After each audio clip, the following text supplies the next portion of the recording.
vive felice, come incantato, come Nós vamos estasiato. começar agora o quinto e último vídeo desse tema do dom do discernimento dos espíritos. Você tem acompanhado os seus 4 vídeos anteriores, porque estão muito focados em formação mesmo, certo? Quem é formado sabe bem como é bom a gente estar embasado, estar pautado, estar ancorado no conhecimento, tá certo? Então, eu vou passar aqui rapidamente o que foi o tema nos 4 primeiros vídeos, vídeo por vídeo, certo? Para que você veja direitinho o que é que aconteceu e depois você pode acessar qualquer um desses vídeos de acordo com o conteúdo de cada um que eu vou colocar agora, tá bom?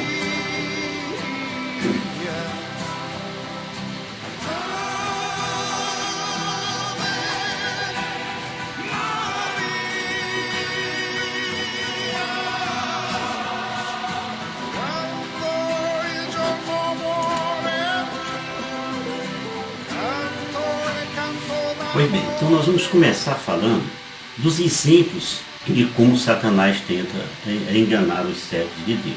É bom a gente prestar atenção nisso, né? Porque ele é muito sabido nessas horas, certo? Então a ação de Satanás para perder as pessoas vem desde muito tempo. Basta que nós lembremos o que ocorreu na culpa original, que isso foi narrado no livro do Gênesis, no capítulo 3, nos versículos de 1 a 7. Aí diz assim, mais ou menos, né?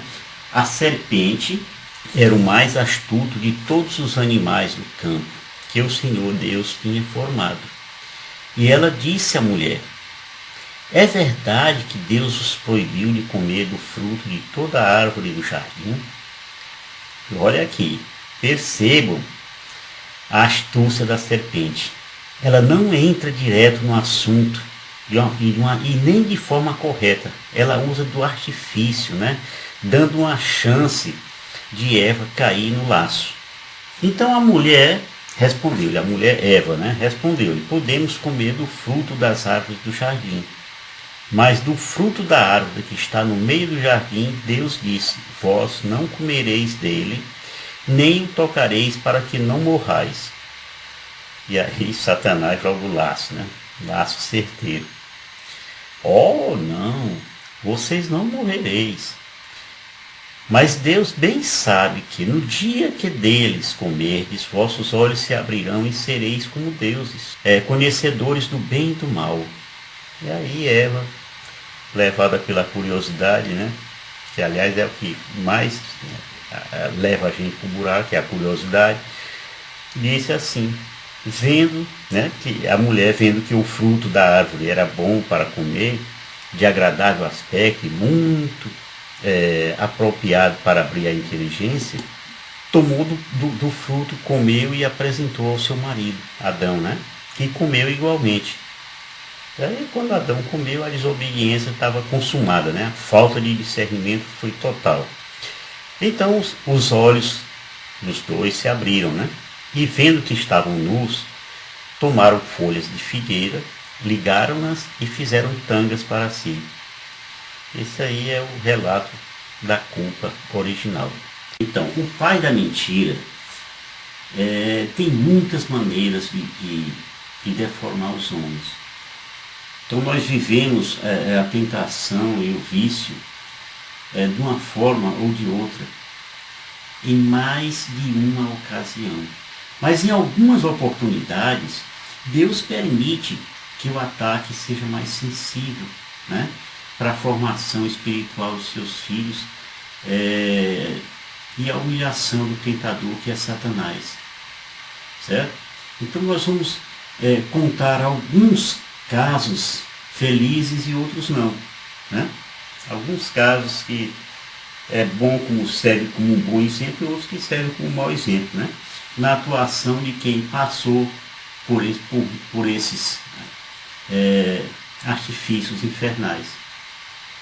Ora, Paulo, ao explicar as ilusões com que o demônio engana as almas, ele disse: o próprio Satanás se transfigura em anjo de luz. Isso está em 2 Coríntios 11, versículo 14. Certo?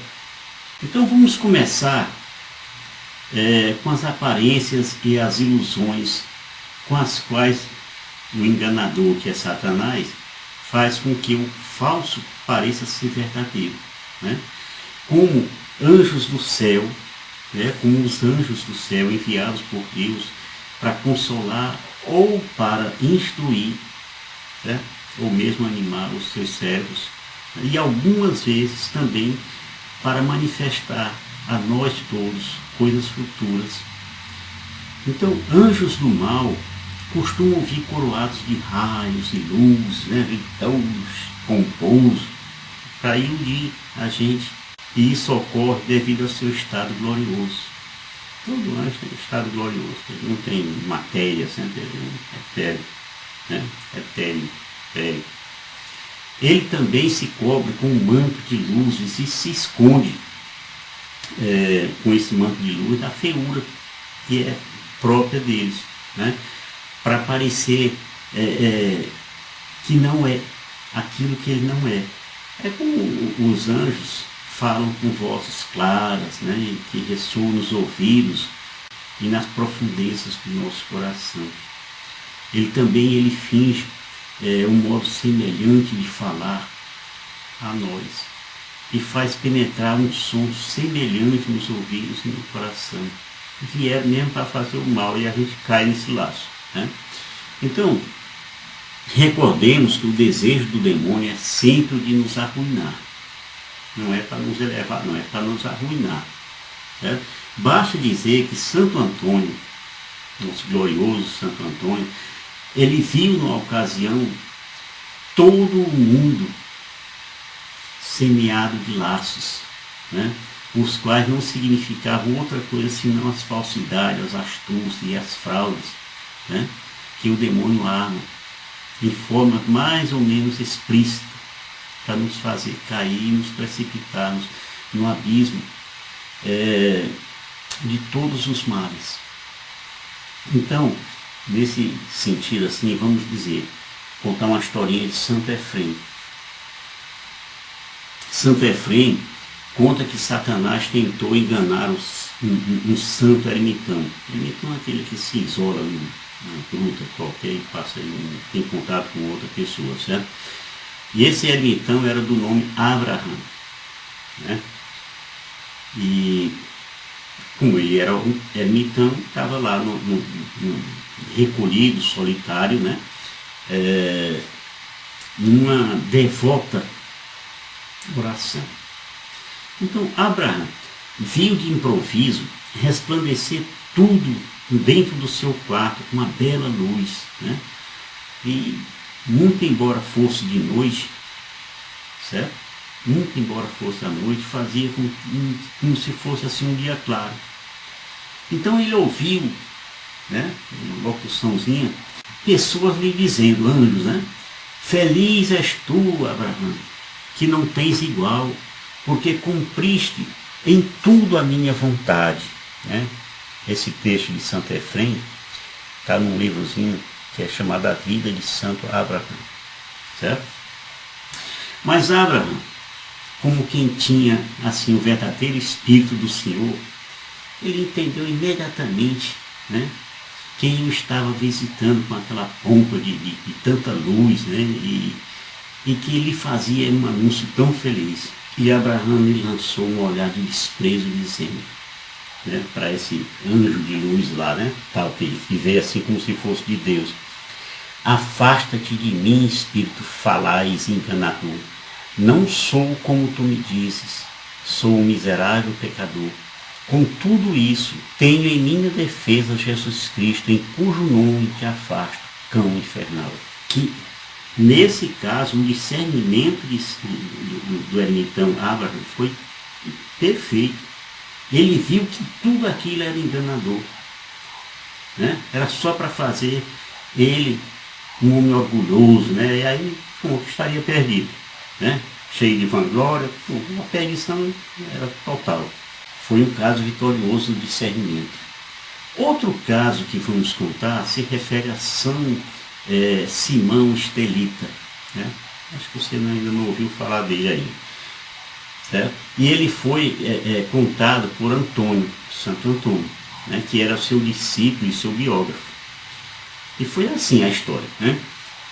Um certo dia apareceu a São Simão Estelita um demônio rodeado de formosos resplendores num carro de fogo. E próximo à coluna em que havia vida celestial, distante de toda a relação humana, esse carro de fogo aí.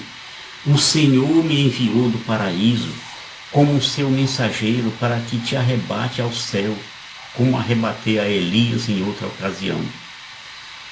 E em um carro semelhante o transportei.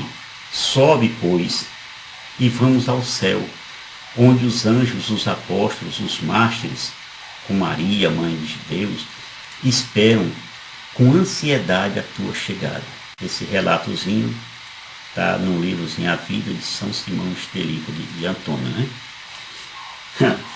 Vem cá, você, quando recebesse uma visita dessa, você não ficaria todo cheio, né? Eita, não é maravilhoso? Mas ainda sobre essa história, nós lemos que quando da chegada daquele falso mensageiro, aquele São Simão, ele não percebeu a mentira, né? Ele deu crédito, diferentemente do Abraão, né? Ele deu crédito àquele embusteiro, né? E talvez Deus permita certas coisas para nos fazer mais cautelosos, né? E levantou o pé para subir naquele carro flamejante.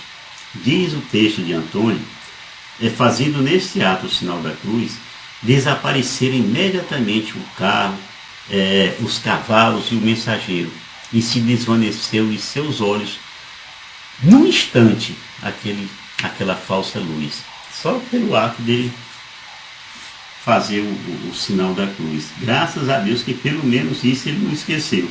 Então, um caso semelhante assim foi contado por Paládio a respeito de São João, que predisse com o espírito profético uma insigne vitória, né? uma vitória fantástica, ao imperador Teodósio. Também nesse caso lhe apareceu o demônio numa bela figura. Meu irmão, vamos refletir aqui. Você acha que o demônio vai chegar para você todo cheio de fogo nos olhos, no rabo, não sei aonde, chifre para todo lado? Não, ele vem em uma figura bem bonita, aí onde você cai no laço. Cuidado, cuidado. Então, esse demônio apareceu nesse carro muito luminoso, né? Prometendo transportar esse imperador às estrelas, né? Se dobrasse os joelhos e adorasse a ele, né? Mas São João, guiado pela luz celeste, e olha que esse São João aí não é o São João evangelista, não, é o outro. Guiado pela luz celeste, percebeu a fraude e lhe respondeu: eu adoro ao Rei do céu que tu não és. Isso está no livro Paládio em Louvores, né? Ao ouvir essa recusa, o demônio desapareceu e a visão acabou. E aquele bicho feio que armou aquela trama todinha se afastou confuso, né? Confuso, ele achou que ia, se vou oferecer aqui, ele vai já cair na minha conversa, e não foi o que aconteceu. Outras vezes o inimigo se transfigura de outra forma. Então, para enganar as almas recolhidas em Deus, ele toma a figura de a figura de algum santo ou de alguma santa. E as pessoas, estando temerárias, tomam às vezes a semelhança do próprio Jesus, certo? Para dar crédito assim à falsidade com aquela falsa aparência, e dessa forma autenticar a mentira. Então, certa feita, Satanás se apresentando a São Pacômio, você já ouviu falar de São Pacômio, né? Eu pelo menos falo muito dele. Disse assim: eu sou o Cristo que venho a ti, meu servo fiel, para visitar-te. Esse texto assim foi tirado do livro A Vida de São Pacômio, que foi escrito por Dionísio, né? O fato é que Pacômio, não experimentando em si os efeitos de paz, né? Porque aquilo que é de Deus traz paz, aquilo que é do mal traz angústia, né? E Pacômio não experimentou esses efeitos da paz, né? Nem de quietude e de serenidade que costumavam causar as verdadeiras aparições de Jesus. Afastou-se assim imediatamente daquela figura com repulsa, com ódio, com nojo, e disse àquela figura: afasta-te de mim, diabo, que és maldito, e maldita é a tua visão. Força, né? Está muito em oração, está muito ligado a Deus para fugir desses embustes, né? Então o demônio se mandou e deixou para trás um fedor, daquele fedor que é próprio dele, entendeu? Dizendo assim: eu te teria ganho com minha mentira se não houvesse impedido o Redentor com seu poderoso braço, mas nem por isso perca o ânimo, jamais deixarei de te fazer uma dura guerra. O bicho saiu fazendo ameaça, doido, fedorento, feito cão. Então veja, meus irmãos, que nem mesmo os santos escapam das tentativas de sedução de Satanás. Nem eles escapam. Imagina um ser humano comum, quando ele está no pecado, aí ele não escapa mesmo, ele vai danar dele. Tá? Então, eles, porém, esses santos todos, têm muito discernimento. Por isso, o motivo dessa formação que é o discernimento dos espíritos. Né? Então, por eles terem discernimento, eles escapam dessas investidas do demônio, né? Algum aqui e acolá está, né, querendo uma luzinha e termina se enganando, mas logo ele volta.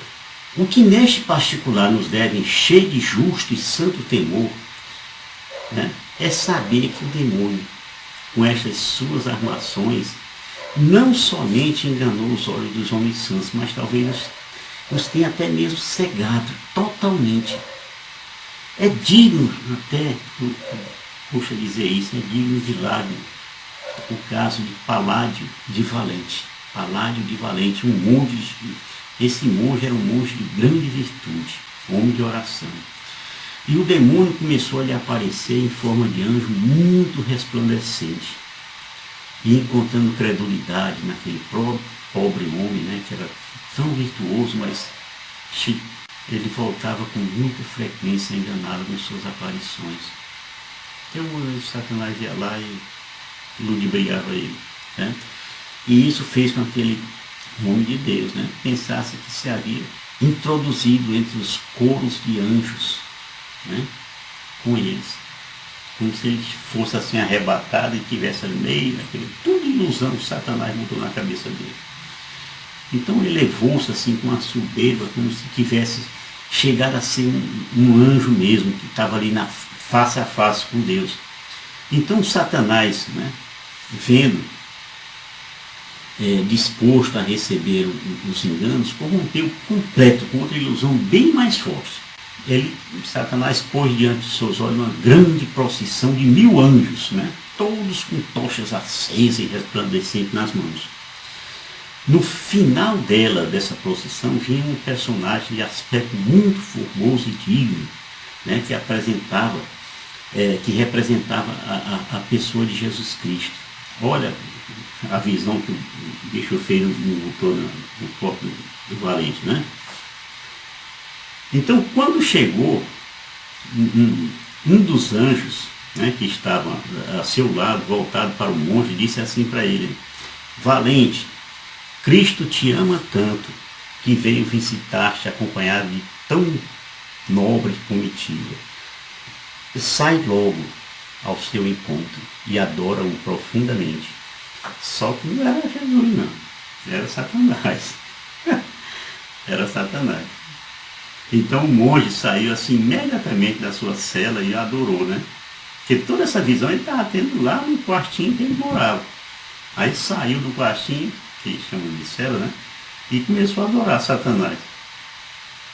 Então, nesse mesmo instante, ele tomou tanto espírito de soberba que ele, tendo entrado assim, pouco depois na igreja com outros monges, começou a dizer, né, um louco, um baratinado da vida: eu não preciso comungar hoje mesmo com Jesus Cristo com meus olhos.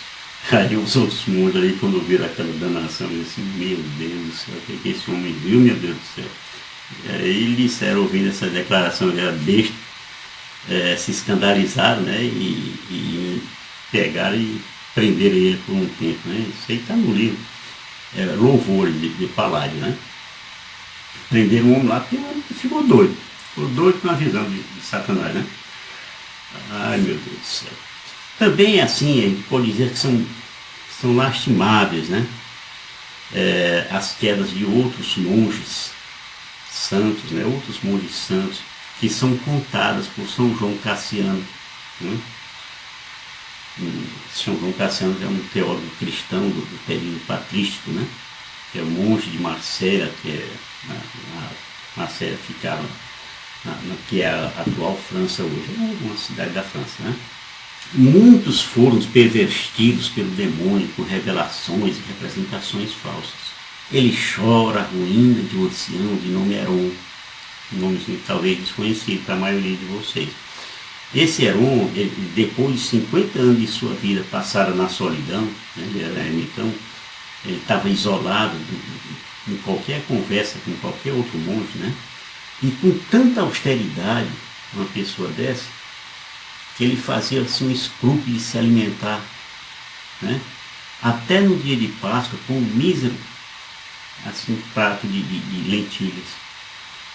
Mas esse homem tão santo, ele foi enganado pelo demônio e infelizmente morreu. Ele deu crédito ao anjo do inferno, transformado em anjo do paraíso, né? E atirou-se num poço muito, muito fundo, acreditando na palavra que fora dada pelo enganador, né? Que sairia dali, que sairia daquele poço ali sem nenhum ferimento. Olha, o sujeito está bonzinho, com saúde, e pula dentro de um poço sem fundo. Meu Deus do céu, falta de discernimento, né? O pior foi que depois de ter sido tirado pelos monges com muito trabalho, né? O poço era fundo demais, ele não quis reconhecer que nos 3 dias que sobreviveu, ele não estivera no paraíso, e de que aquilo havia sido uma ilusão. E foi assim, minha gente, que depois de tantos anos de vida penitente, ele morreu como impenitente, por causa da soberba e do apego, né, às suas próprias ideias. Então, por isso, os diretores espirituais, todos os diretores espirituais, normalmente recomendam, desde os tempos antigos, uma grande objetividade, um grande amor a Deus, em descobrir a verdade e uma profunda humildade, né? Porque, na verdade, muitas dessas pessoas que se deixam enganar é porque não tiveram humildade. Porque se tivesse tido humildade, a renúncia de vanglória, não teriam caído nesses embustes, não, né? Tanto daqueles que dirigem, como daqueles que vivem experiências, né, de aparência sobrenatural, vendo visões aí, tá certo? Então, quem tem discernimento sabe distinguir o que é uma visão de Deus e uma visão que vem ali pelo poder de Satanás. Um lembrete: o discernimento é um dom protetor dos grupos de oração, das comunidades, né? É um protetor pessoal de todos os outros dons. Pois bem, minha gente, olha, nem sempre é fácil fazer a vontade de Deus. Isso aí eu não posso negar isso, não é fácil não.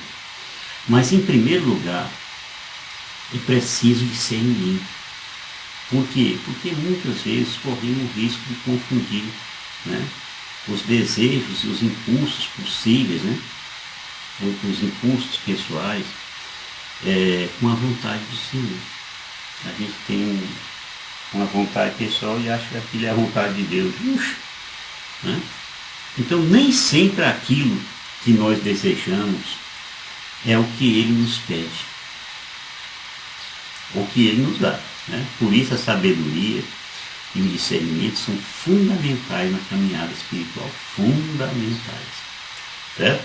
Então, minha gente, nós terminamos aqui essa formação que pode ter sido bem extensa, né?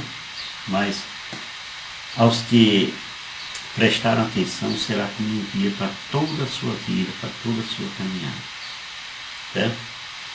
Eu desejo que todos vocês tenham absorvido aquilo que eu quis passar e, sendo assim, desejo de ir mais e mais profundamente nesse assunto. A Shalom do Pai e até as próximas formações sobre os dons do poder, certo? Que é fé, milagre e cura, tá certo? As fontes que eu consultei para dar essa formação, né? Todo o material didático da renovação carismática, né? Que eu sou um carismático, né? Fui batizado, fusão do Espírito Santo.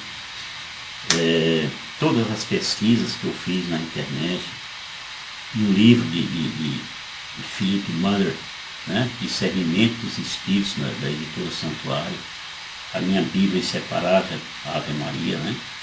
E as outras formações que eu recebi na Casa de Maria, certo? Material próprio, né? Que eu já tinha mais uma vez aluno.